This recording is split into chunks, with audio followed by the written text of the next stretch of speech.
Bonjour, bienvenue dans ce nouveau tutoriel. Aujourd'hui, nous allons voir comment intégrer d'autres activités qui ne sont pas forcément présentes dans la liste des ressources et des activités de Moodle. Et il s'agit en particulier donc de Learning Apps. Donc Learning Apps, c'est quoi? C'est un site web sur lequel il faut s'inscrire, qui va permettre de concevoir des activités interactives. Et ces mêmes activités interactives, on va voir qu'il y a possibilité de les intégrer dans Moodle. Pour vous donner une idée des activités interactives possibles dans Learning Apps, donc on va parcourir les applis. Là, je me suis connecté, bien sûr. Donc elles sont classées, ces applis sont classées par catégorie. Donc biologie, on retrouve biologie, économie, de l'italien, du latin, de la philosophie, tout un tas d'applis classées par catégorie. Donc chacun pourrait trouver son bonheur.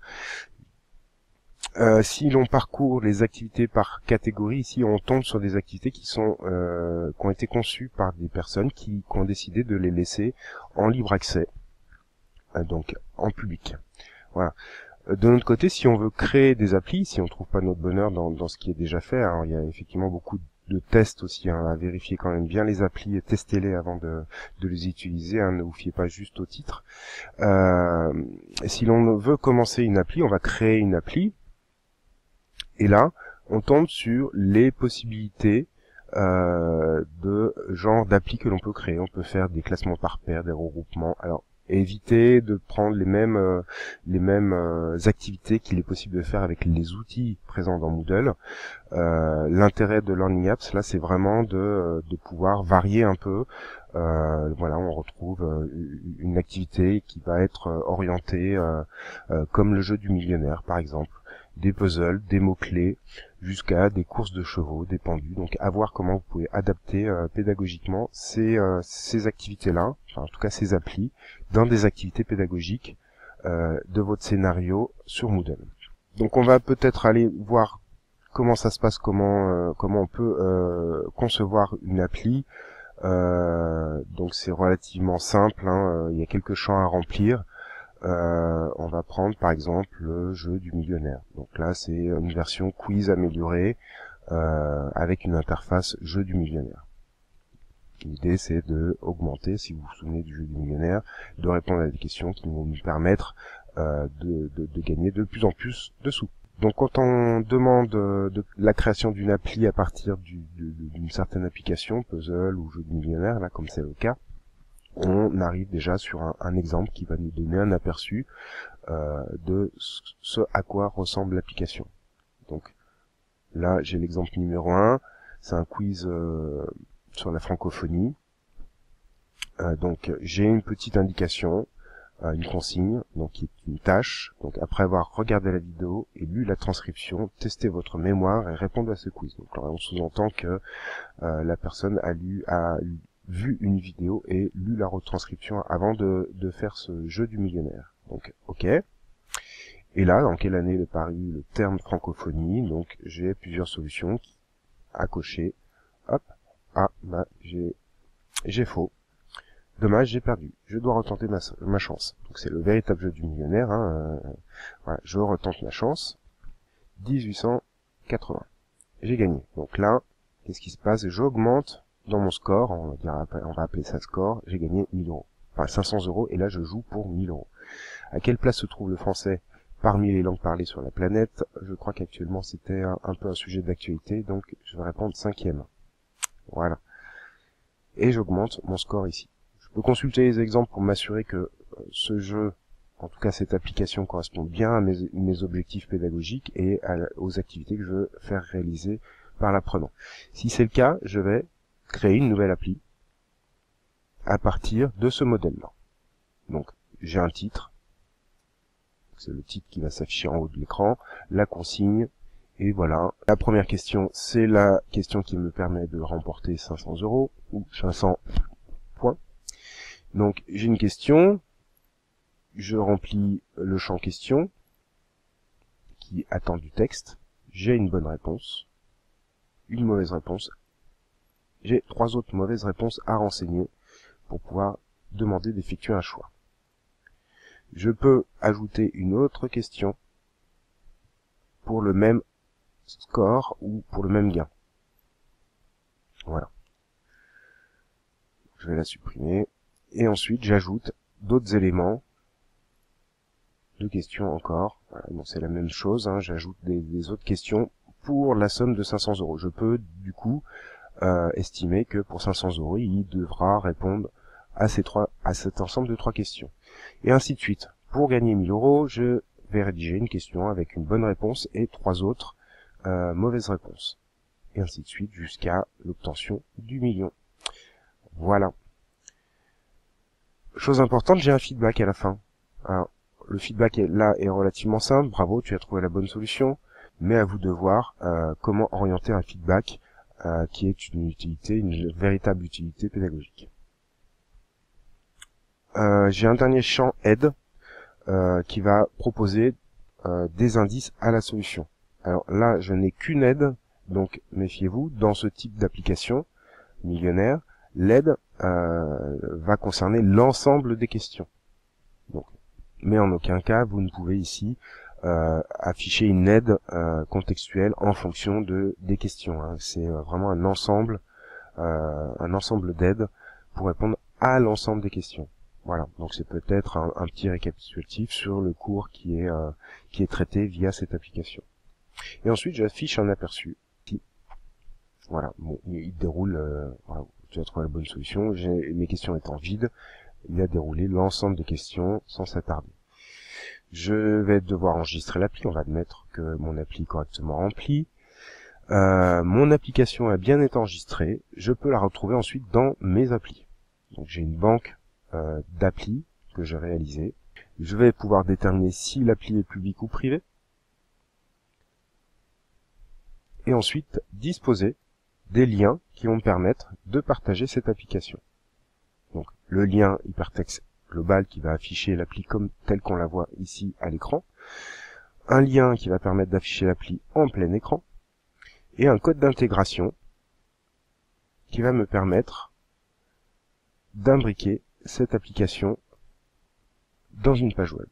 Ce qui peut être le cas si vous demandez dans Moodle la réalisation d'une activité par l'intermédiaire d'une ressource page. Donc la page vous permettra d'imbriquer, si vous allez dans le code HTML de cette page, comme le propose l'éditeur de Moodle, de renseigner cette ligne-là.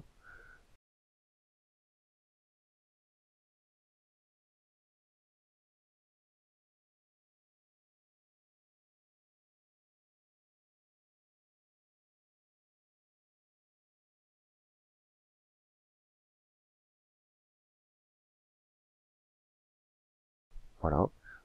Ou vous pouvez aussi distribuer ce code QR, donc qui va permettre aux utilisateurs, une fois qu'ils l'auront scanné, d'arriver directement sur l'appli. Et dernières options, on va pas s'arrêter sur l'ebook author, hein, l'ebook author, c'est prenez-le dans le sens comme un site web. Voilà, c'est un ensemble de pages, mais c'est un peu plus compliqué. Il faudra demander à l'apprenant de cliquer sur une page index.html. Bon, c'est un peu plus compliqué. Voilà. Donc l'autre solution, et qui pourrait convenir donc du coup à une utilisation dans Moodle, c'est de télécharger cette application en version SCORM. Donc ce que l'on va faire tout de suite. Donc j'obtiens une archive en .zip que je vais enregistrer sur mon poste. Voilà, je l'enregistre. Et mon appli est prête à être intégrée dans Moodle. Donc je vais revenir à Moodle. Donc là je suis dans un cours dans lequel j'ai une succession d'activités par l'intermédiaire de différentes sections. Une section ressources, une section annexe et une section que j'ai créée quelques tests, dans laquelle je vais ajouter une activité ou une ressource. Donc là, comme nous l'avons exporté en SCORM, je vais demander une activité pactage SCORM. Donc, pour faire un petit point sur le pactage SCORM, les activités SCORM contiennent généralement des activités qui sont notées et qui peuvent être enregistrées dans le carnet de notes. Donc, je vais ajouter cette activité en pactage SCORM. Voilà. Donc, je lui donne un nom à mon activité. Test Learning Apps. Je lui donne une description. En ce qui nous concerne, là, je vais afficher une description explicite pour vous, formateurs, qui allez imbriquer cette activité pour que vous puissiez voir dans le cours à quoi vraiment correspond. Donc, je vais mettre test imbrication Learning Apps via activité paquetage SCORM. Comme ça sera parlant pour vous. Paquetage avec un C. Voilà. Je vais afficher cette description sur la page du cours, ce qui permet d'emblée, quand on est sur l'ensemble des activités, de pouvoir avoir déjà un aperçu de ce qu'est l'activité. Voilà. Et je vais lui dire, voilà, il attend là, quel est le fichier pactage. Donc c'est bien le fichier archive que nous avons téléchargé tout à l'heure. Je vais déposer donc un fichier. Et je retrouve mon Learning Apps SCORM. Ici, donc je l'ouvre. Et je dépose ce fichier. Voilà. Ensuite, j'ai différents réglages qui sont propres à l'activité SCORM. Donc j'enregistre et j'affiche. Pour voir ce que ça donne à l'écran pour l'apprenant. Donc voilà, donc j'ai affiché l'activité Learning Apps, donc j'ai bien les infos que j'ai demandées dans les paramétrages, les infos de nombre de tentatives effectuées, la méthode d'évaluation et les résultats qui ont été envoyés. Je vais rentrer pour voir. Donc j'ai bien l'info sur le plan de la ressource SCORM, comme je l'ai demandé là, donc en l'occurrence il n'y a qu'une seule activité, donc je n'ai qu'un lien de sommaire. Vous avez dû le voir, la ressource s'est affichée rapidement, c'est le problème de ne pas avoir rempli les champs de l'activité, donc elle a déroulé de manière vide, hein, mais effectivement si vous testez le jeu du millionnaire et que vous remplissez tout correctement les champs, elle fera des pauses, le temps de répondre aux questions. Voilà à quoi ressemble. Alors je vais peut-être relancer un coup, rejouer.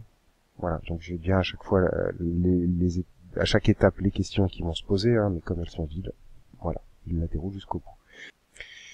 Voilà, hein, donc je vous invite à tester Learning Apps, à tenter, vous essayez à l'imbrication de cet outil Learning Apps dans Moodle.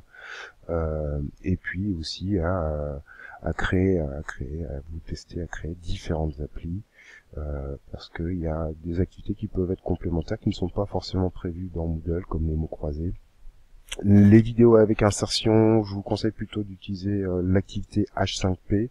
On fera sans doute un tutoriel dessus aussi, ou en tout cas peut-être un atelier visio. Mais il y a des activités effectivement intéressantes, le placement sur une carte géographique par exemple, ou d'autres outils de vote, etc. Voilà, et je vous souhaite de bons tests et je vous dis au prochain tuto vidéo. Merci, au revoir.